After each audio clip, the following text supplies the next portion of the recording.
तुलसीदास जी बोले, मैं हनुमान जी का स्वभाव जानता हूं, वैसे आएंगे ही नहीं बुलाने पर। एक ही है कारण उन्हें बुलाने का। ये कहो बरनौ रघुवर विमल जस। हम राम जी के गुण गा रहे हैं, राम जी का पवित्र यश गाना चाहते हैं, तो हनुमान जी तुरंत आ जाएंगे। क्यों आ जाएंगे? क्योंकि रामचरित सुनीवे को रसिया, रामचरित सुनीवे को रसिया, राम लखन सीता मन बसिया, राम लखन सीता मन बसिया, राम लखन सीता मन बसिया। वर्णौ रघुवर, और राम जी का नाम दिया यहां रघुवर। रघु के कुल में जो सबसे अधिक श्रेष्ठ हुए हैं रघुवर, रघुवंश में जो श्रेष्ठ, ऐसे श्री राम जी का यश वर्णन करो। अच्छा, यश कैसा है? विमल यश। राम जी का यश निर्मल है। तुलसीदास जी ने एक जगह लिखा रामचरितमानस में कि भगवान के जो गुण हैं, यह पवित्र धागा है। जुगुत वेद पुन पोई हई रामचरित वर ताग। वर माने श्रेष्ठ, ताग माने तागा, धागा। और कवियों की कविता होए कवित मुक्ता मणि चारु। कवियों की कविता मोती है। किसी ने तुलसीदास जी से कहा कि यह उपमा तो बड़ी विचित्र है, मोती कीमती होता कि धागा? तुलसीदास जी बोले, कीमती तो मोती होता है। तो बोले, कवियों की कविता कीमती है कि राम जी का चरित्र? तुलसीदास जी बोले, राम जी का चरित्र। राम तुम्हारा चरित स्वयं ही काव्य है, कोई कवि बन जाए सहज संभाव्य है। मैत्री शरण गुप्त जी की यह पावन पंक्तियां सचमुच राम जी के चरित्र की ही विशेषता है। ठीक है, तो कवियों की कविता को मोती क्यों बनाया आप? राम जी के चरित्र के प्रेरक प्रसंगों को मोती बनाते, और कवियों की जो श्रृंखला आई है कविता की, उसको धागा बनाते। तुलसीदास जी बोले, हमने जानबूझकर नहीं बनाया। क्यों? बोले, मोती भले ही कीमती हो, लेकिन मोती की माला बनानी पड़ेगी तो मोती में छिद्र करना पड़ेगा। अब मैं राम जी के चरित्र को मोती की उपमा कैसे दे दूं? क्योंकि हमारे राम जी के चरित्र में तो कहीं छिद्र है ही नहीं, इसलिए मैंने मोती नहीं बनाया। हाँ, राम जी का चरित्र धागा है, और यह धागा इतना अनंत है कि चाहे जितनी कवियों की कविता रूपी मोती इसमें पिरो दिए जाएं, पर इस धागे का कभी अंत होने वाला नहीं है। हरि अनंत, हरि कथा अनंता। राम जी का चरित्र ऐसा पवित्र चरित्र है,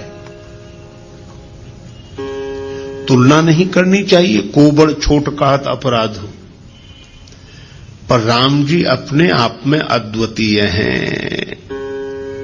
निरुपम न उपमा आन, राम समान राम निगम कहें। भगवान श्री राम से गुरुदेव विश्वामित्र जी ने कहा कि राघवेंद्र, इस शिला को चरण छुलाओ, इसका उद्धार होगा। चरण कमल रज चाहती, कृपा करहु रघुवीर। राम जी ने कहा, गुरुदेव आपके आगे, आप तो हमारे भी गुरु जी हैं, आप चरण छुला दें। गुरु जी बोले, बात बड़े छोटे की नहीं है, मैं तुम्हारा गुरु हूं, मेरी बड़ी महिमा है, तुमसे भी बड़ी महिमा है, लेकिन अपने अपने विभाग की बात होती है।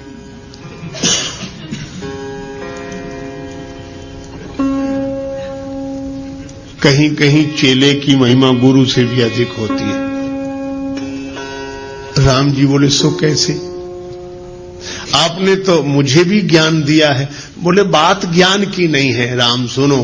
क्या कहा कि अहिल्या का जो पतन हुआ है यह भ्रमवश इंद्र को गौतम के रूप में स्वीकार करने से चरित्र से पतन हुआ। चरित्र चला गया और चरित्र से जो गिर गया हो उसका उद्धार कौन करे? तब गुरु जी ने कहा कि चरित्र से जो गिर गया उसका उद्धार उसकी चरण धूलि कर सकती है जो चरित्र से कभी न गिरा हो। और राम इस दृष्टि से देखें तो एकमात्र तुम ही हो और कोई नहीं है। क्यों? मन में विकार आ जाता है पर हम ज्ञान वैराग्य विचार के बल पर संभल जाते हैं। पर राम तुम तो ऐसे हो कि मुझे अतिशय प्रतीत मन केरी, जागृत की कौन कहे जय सपलिहु पर नारी नहेरी। ऐसा विमल चरित्र पवित्र चरित्र तो केवल श्री राम का है। राम तुम्हारे जैसा कोई चरित्रशील नहीं, इसीलिए मैं कहता हूं कि जो चरित्र से गिर गया है उसका उद्धार होगा तो तुम्हारे जैसे चरित्रशील की चरण धूलि से ही होगा। इसलिए चरण कमल रज चाहती कृपा करहो रघुवीर। राम जी जैसा निर्मल चरित्र पवित्र चरित्र दूसरा नहीं। अरे औरों की बात जाने दो। रावण गया कुंभकर्ण के पास। कुंभकर्ण ने पूछा क्या बात है लंकापति, बहुत उदास दिखाई दे रहे हो, तुम चिंतित आज दशानन क्यों? रावण बोला हर ली हमने मिथिलेश कुमारी, हमने सीता जी का हरण कर लिया। तुम चिंतित आज दशानन क्यों? हर ली हमने मिथिलेश कुमारी। कुंभकर्ण बोला अधिकार किया तुमने उन पर?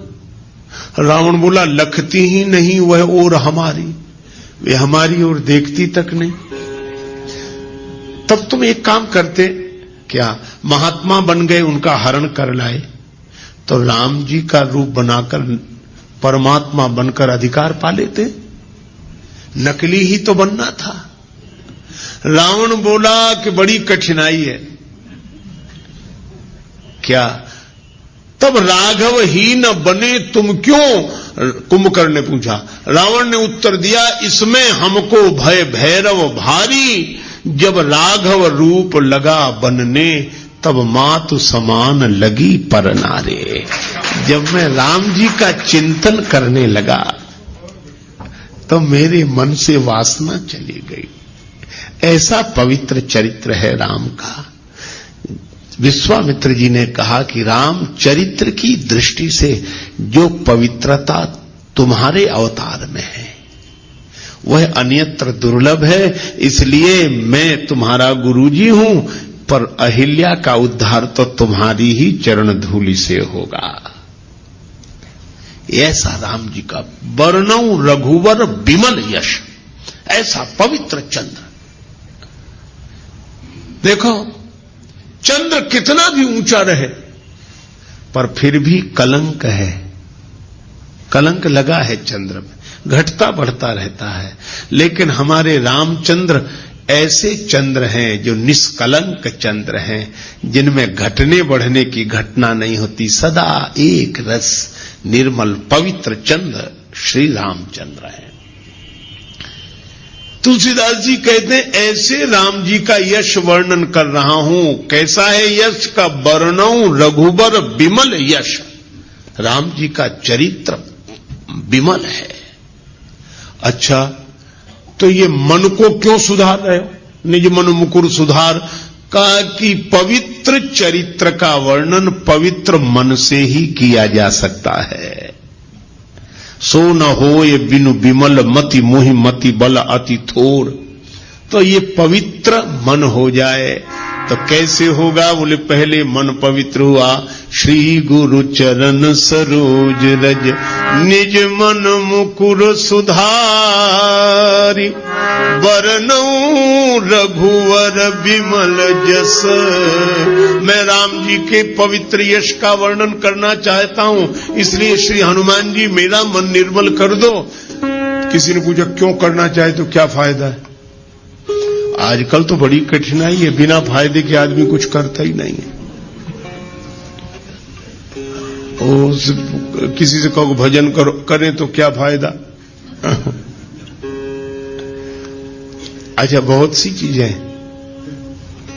एक आदमी ने हमसे बार बार कहा, वो बहुत तंबाकू गुटखा खाते थे, बार बार मुंह भरने, फिर कहें आप भजन की कहे तो क्या फायदा? बोले आप जब जब भजन की कहे तो हमें तो बड़ी परेशानी लगती, करें क्या फायदा? हमने कहा अच्छा एक बात बता दो, तुम ये बार बार तंबाकू गुटखा खाते हो, इससे क्या फायदा? सो बोले कहे तो ठीक रहे, फायदा तो कुछ नहीं। हमने कहा फिर क्यों? बोले आदत पड़ गई। तो हमने कहा कि बिना फायदे के ये खा सकते हो, बिना फायदे की सोचे ये सड़ी गली चीज खा सकते हो, तो क्या भगवान का भजन बिना फायदे की सोचे नहीं कर सकते हो?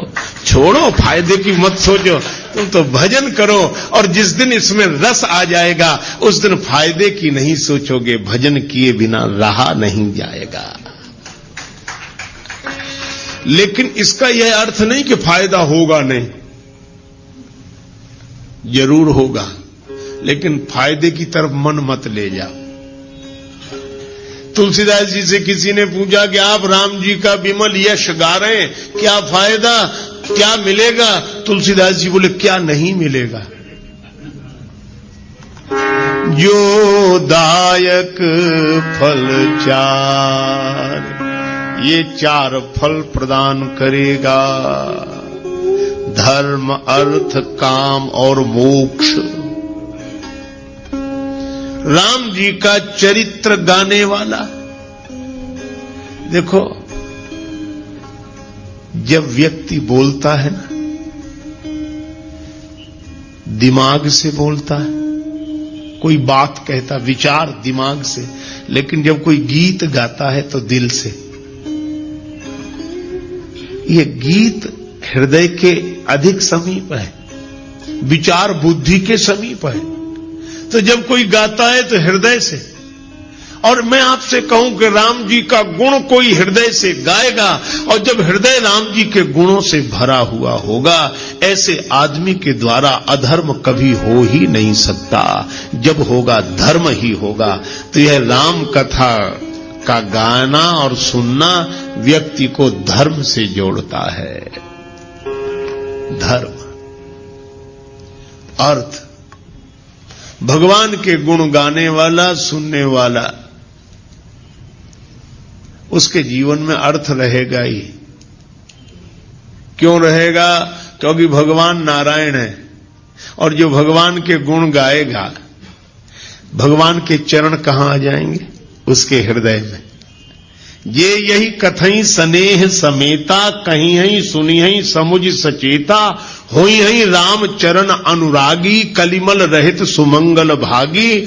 भगवान के चरणों का अनुराग उसके मन में आ जाएगा, तो भगवान के चरण कहां आ जाएंगे? उसके हृदय में, उसके जीवन में। और जब मैं आपसे एक बात पूछता हूं, लक्ष्मी जी को दुनिया भर में ढूंढो, कहां मिलेंगी? भगवान के चरणों में। भगवान नारायण के चरण दबाते हुए ही तो लक्ष्मी जी मिलती हैं। इसीलिए जो भगवान के गुण गाएगा उसका जीवन धर्ममय हो जाएगा। जो भगवान के गुण गाएगा, सुनेगा, और भगवान के चरण उसके मन में आ गए, तो भगवान के उन चरणों की सेवा करने के लिए लक्ष्मी जी अर्थ बनकर उसके जीवन में आ जाएंगी। धर्म, अर्थ। और जो राम जी के गुण गाकर ऐसे मस्त हो जाए कि उसकी कोई कामना न रहे, प्रेम में भर जाए। विभीषण जी ने यही कहा कि लंका का राज्य पाने की वासना पहले थी, और कछु प्रथम वासना रही, प्रभु पद प्रीति सरित सो बही। आपका प्रेम उमड़ गया तो अब वो भी इच्छा नहीं रही, हमें कुछ नहीं चाहिए, कुछ नहीं चाहिए, हमारी कोई इच्छा नहीं, कोई कामना नहीं। भगवान ने कहा कि तुम्हारी कोई इच्छा नहीं, पर अब हमारी इच्छा हो गई। तुम निष्काम हो गए तो हम सकाम हो गए, अब हमारे मन में इच्छा है। यद्यपि सखा तव इच्छा नाही, मोर दरस अमोघ जग माही। तो भगवान के मन में भक्त की इच्छा पूर्ण करने की इच्छा हो जाए तो उसकी कौन सी कामना ऐसी होगी जो पूरी ना हो जाए। वह पूर्ण काम हो जाएगा। इसलिए धर्म अर्थ काम, और जो भगवान के अनुराग में डूब गया है उसे जगत का राग बांध नहीं सकता। इसलिए मोक्ष तो उसको सहज प्राप्त हो गया। वर्णौ रघुवर विमल जस जो दायक फल चारे।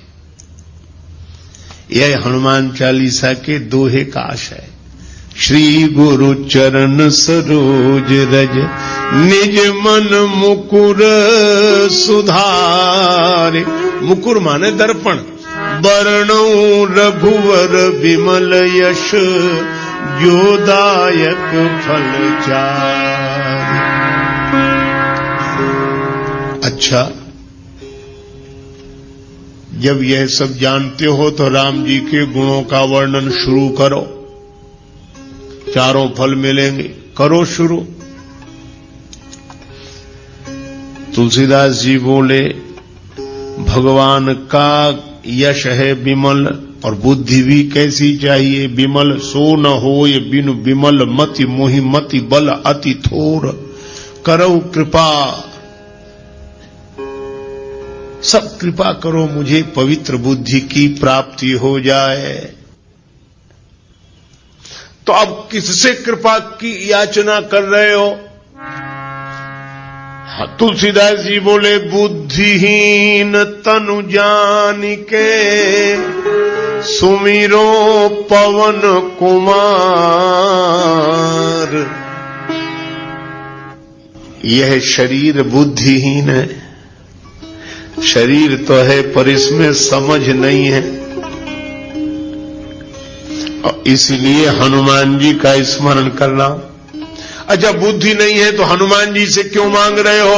बोले इसलिए हनुमान जी बुद्धि के भंडार हैं। बुद्धिमताम वरिष्ठम और ज्ञानी नाम अग्रगण्यम। ज्ञानियों में अग्रगण्य हैं, बुद्धिमानों में सर्वश्रेष्ठ हैं। तो जो बुद्धि के भंडार हैं, है ना, जो जिस चीज का भंडार हो उससे वही चीज मांगी जाती। हनुमान जी आप बुद्धिमान हैं, आप बलवान हैं और आप विद्यावान हैं। इसलिए तीनों चीजें हमें दे दो। बल बुद्धि विद्या देहु मोहि, हरहु कलेश विकार। बल भी चाहिए, बुद्धि भी चाहिए, विद्या भी चाहिए, है ना। देखो, तलवार चलाना आना चाहिए, पर चलाने के लिए तलवार भी तो चाहिए।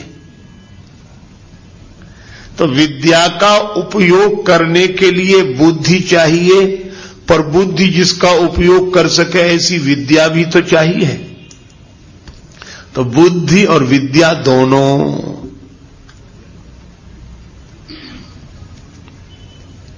लेकिन बल भी तो चाहिए। बुद्धि का प्रयोग सही समय पर कर सके वैसी ताकत भी चाहिए, बल। और या यूं कहो कि बुद्धि बल के साथ बहुत आवश्यक है। बिना बुद्धि के बल लगाना ठीक नहीं है। बल का प्रयोग बिना अकल के करना ठीक नहीं। एक महात्मा कहते थे कि बल के साथ बुद्धि का प्रयोग अवश्य करो। क्यों?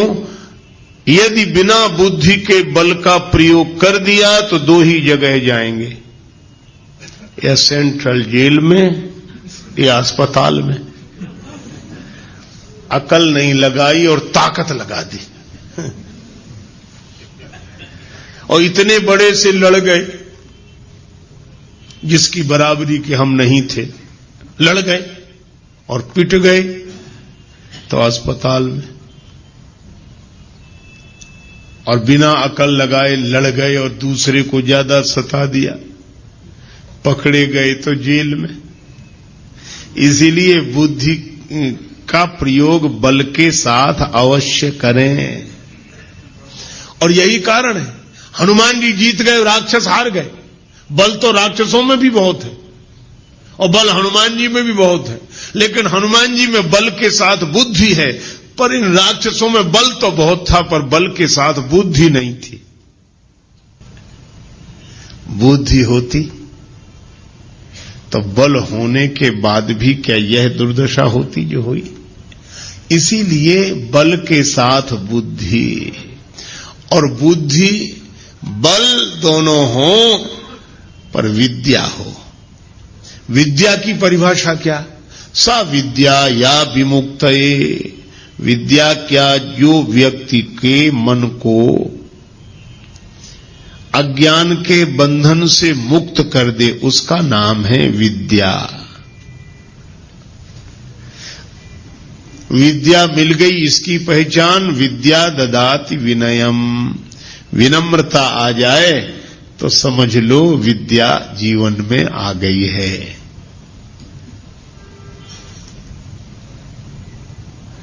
और बरसहि जलद भूमि नियराए, जथा नवहि बुध विद्या पाए। तो हनुमान जी में विद्या है, इसीलिए वे विनम्र हैं।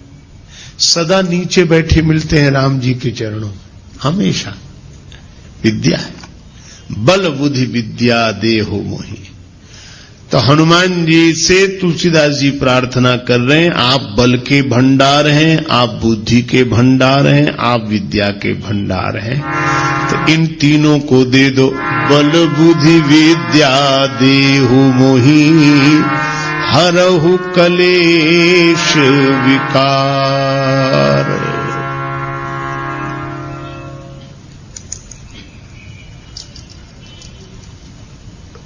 देखो, कलेश दूर हो जाए। राग द्वेष ये कलेश है।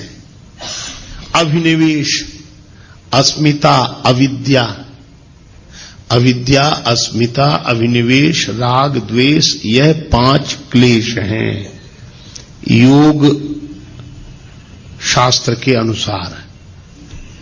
ये क्लेश मिट जाएं, विद्या होगी तो अविद्या नहीं होगी, विनम्रता होगी तो अस्मिता नहीं होगी, वैराग्य होगा तो अभिनिवेश नहीं होगा। और ज्ञान वैराग्य जब होंगे तो न राग होगा न द्वेष होगा। ये 5 क्लेश मिट जाएं। बल बुद्धि विद्या देहु मोहि, हरहु कलेश और विकार, काम क्रोध मोह, लोभ मोह मद मत्सर, ये 6 विकार हैं, 6 विकार हैं। काम क्रोध लोभ मोह मद मत्सर। मत्सर का अर्थ है दूसरे से ईर्ष्या करना, मत्सर। मद का अर्थ है अभिमान। मोह का अर्थ है एक ही जगह रुके रह जाना, अटक जाना।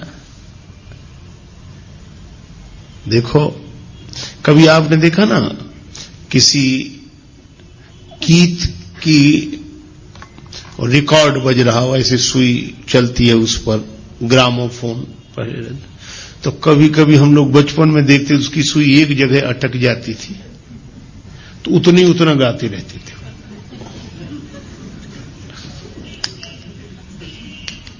किसी को अच्छा नहीं लगा, अरे बंद करो ये, तो वो तुरंत ठीक करता था। मैं आज भी देखता हूं, मोह का अर्थ यही है कि जिसकी सुई एक ही जगह अटक जाए वो उतना ही गाना, उतना ही निकले, उतना ही अटक जाना। गीत चलता रहे यह ठीक है, लेकिन अटक जाना, जो अटका वही भटका।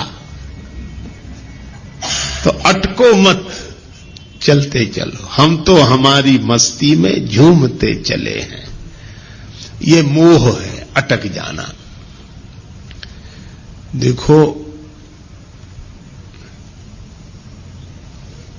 गुलाब के फूल के मूल में, उसकी डाली में भौरा रुक ही रहा। गुलाब के फूल झड़ गए, पत्तियां गिर गईं। किसी ने भौरे से कहा कि जाओ। भौरा बोला, यही आशा अटक्यो रहो अली गुलाब के मूल, हुई है बहुरी बसंत ऋतु इन डारन बेफूल। फिर खिलेंगे गुलाब, हम डाली तो छोड़कर नहीं जाते। ये मोह। कमल संपुटित होने लगा, कमल के बंद होने का समय आया। भौरा फिर भी बाहर नहीं निकला, भ्रमर नहीं निकला, उसी में कैद हो गया। किसी ने कहा तुम तो काठ को चीर कर निकल जाते हो, कमल के कोमल पत्ते को चीर कर निकल जाओ। बोले निकलने की जरूरत क्या है, सवेरा होगा, सूर्योदय होगा, कमल खिलेगा, फिर पराग का पान करेंगे। अहो मोह महिमा बलवाना। और तब तक सूर्योदय होने के पूर्व ही एक मतवाला हाथी आया, उस कमल को मूल सहित तोड़कर ले गया, खा गया। भौरे का जीवन भी समाप्त हो गया। इसी तरह मोही मन यह सोचता है कि अटके रहो, अटके रहो, फिर रस लेने के लिए अटके रहो, अटके रहो। तब तक काल का मतवाला हाथी आकर जीवन ही नष्ट कर देता है। ये मोह। मत्सर, दूसरे से ईर्षा। मद माने अभिमान। जो मिला है, देखो अभिमान कब आता है, मिली हुई चीजों पर ध्यान जाता है तो अभिमान आता है, मिली हुई विशेषताओं पर ध्यान जाता है तो अभिमान आता है, और देने वाले पर जब ध्यान जाता है तो अभिमान चला जाता है। फिर भगवान दिखाई देते हैं, अभिमान नहीं। मद, मत्सर, दूसरे से ईर्षा, अपनी तरफ कम ध्यान, दूसरे की तरफ ज्यादा। अपना दुख उतना दुख नहीं है जितना कि दूसरे का सुख नहीं देखा जा रहा है। मत्सर, मोह, मद। और इसी तरह काम, क्रोध, लोभ, चार। ये काम, क्रोध, लोभ, मोह चार, मद, मत्सर, ये 6 विकार हैं। लोभ है, जो मिला है वह छूटे नहीं कभी, यह लोभ है। अच्छा देखो, लोभ और लालच में अंतर है। दूसरे का मिल जाए ये लालच है, लेकिन लोभी कौन, बोले दूसरे का मिले चाहे न मिले पर हमारा न जाए, ये लोभ है। काम, कोई ना कोई इच्छा बनी ही रहे, कभी शांति से नहीं बैठ पाते। अच्छा कभी भी आप देखना, मन को देखते रहना, यह हमेशा कुछ ना कुछ चाहता रहता है कि नहीं। अगर ऐसा हो जाता तो, ऐसा हो जाता तो, ऐसा हो जाता तो, ये ऐसा हो जाता तो ही इस होने में सुख से नहीं रहने दे रहा है। हो जाता तो हो जाता। ये काम विश्रामहारी, इस काम के कारण ही विश्राम नहीं मिलता, और इसमें कहीं विघ्न पड़ जाए तो क्रोध प्रकट हो जाता है। काम पूर्ति पर बढ़ता लोभ। चलो कामना पूरी हो गई तो, और कामना पूरी तो हो गई। अच्छा एक बात बताओ, जितने काम से भरे हुए मन वाले हैं हम लोग, अच्छा हम लोगों ने कोई भी चीज 2 बार मांगी? आप प्रयोग करके देखें, क्या हमारी तो एक बार, तो एक बार मिल जाओ, बस एक बार मिल जाओ। इच्छा है एक बार मिल जाओ, बस एक बार। और ये एक बार करते करते अनेक बार जन्म जन्म के मर गए, अनेक बार। अनेक बार कोई कहता ही नहीं, एक बार। ये कामना कहती है एक बार, लेकिन अनेक बार भी तृप्त नहीं होगी, हो नहीं सकती। और इसमें विघ्न पड़ जाए तो क्रोध उत्पन्न होता है, और कामना पूरी न हो तो क्रोध उत्पन्न हो जाता है, कामना पूरी हो जाए तो लोभ उत्पन्न हो जाता है। काम पूर्ति पर बढ़ता लोभ, नहीं मिले तो होता क्षोभ। क्रोध अग्नि में जीवन को मत व्यर्थ जलाना रे, मुसाफिर चलते जाना रे, मुसाफिर चलते जाना रे। ना अटको ना भटको ये है देश बिराना रे, मुसाफिर चलते जाना रे, चलते जाना रे, मुसाफिर चलते जाना रे।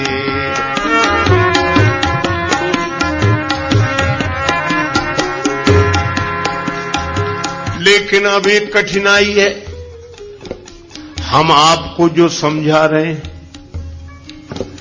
पहली बार नहीं समझा रहे हैं, और आप भी पहली बार नहीं समझ रहे हैं। सब आप भी वही समझे हुए हैं और हम भी वही समझे हुए हैं, पर जब मौका आता है तो ये समझ काम देती है। आपकी तो देती होगी, हमारी तो नहीं देती, लेकिन अभी तो समझ ठीक है। पर भगवान की माया इतनी विकट है, ये माया तेरी बहुत कठिन है राम, ये माया तेरी बहुत कठिन है राम।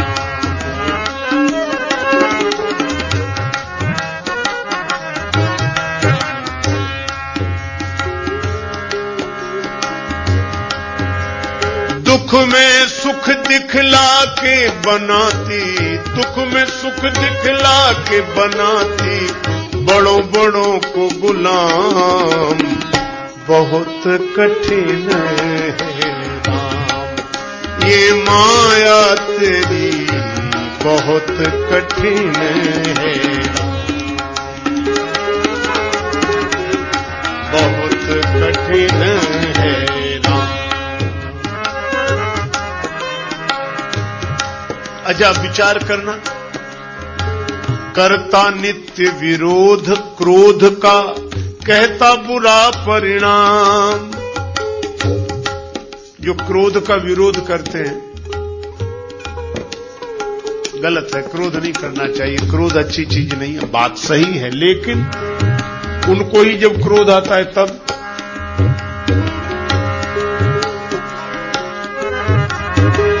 होता क्रोधित स्वयं तो होती वाणी बिना लगाम, ये माया तेरी बहुत कठिन है राम, ये माया तेरी बहुत कठिन है राम।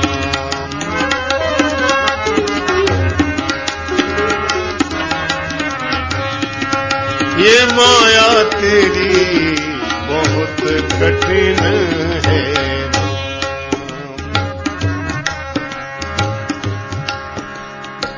रक्त मांस हड्डी के ढेर पर मढ़ा हुआ है चाम, रक्त मांस हड्डी के ढेर पर चढ़ा हुआ है चाम, सभी जानते हैं, लेकिन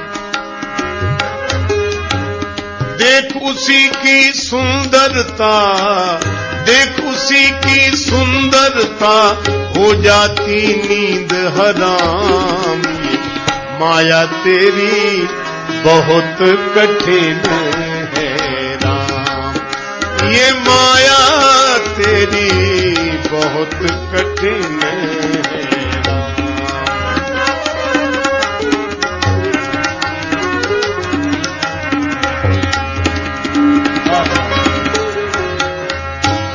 कठिन है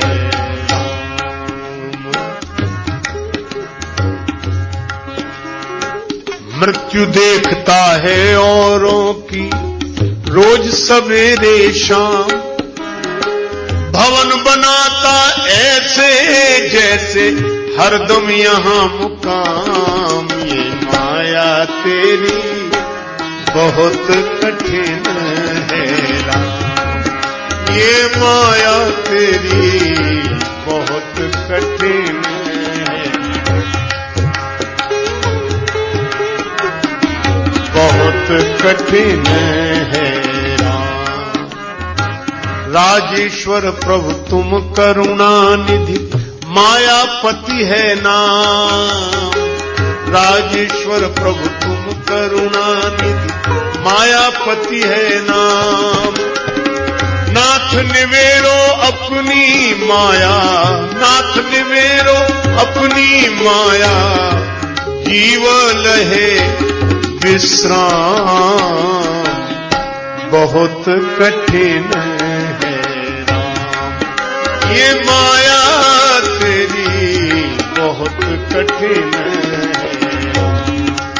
ये माया तेरी बहुत कठिन है,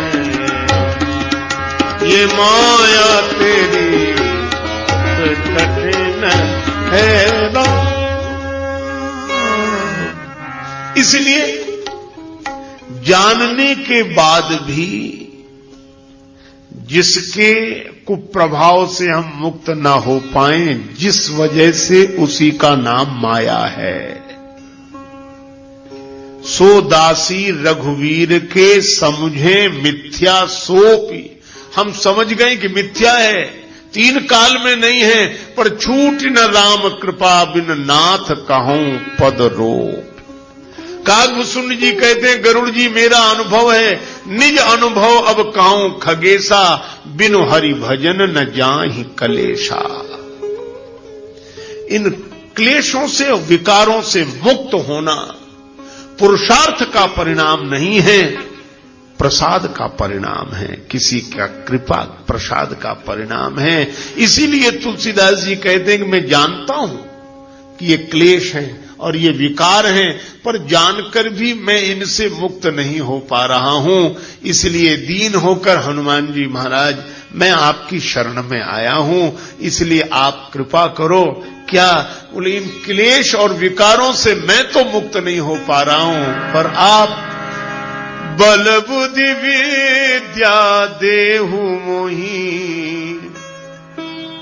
लेकिन ये बल बुद्धि विद्या मिलने के बाद भी ऐसा ना हो कि जीवन वैसा ही बना रहे, तो और क्या करें?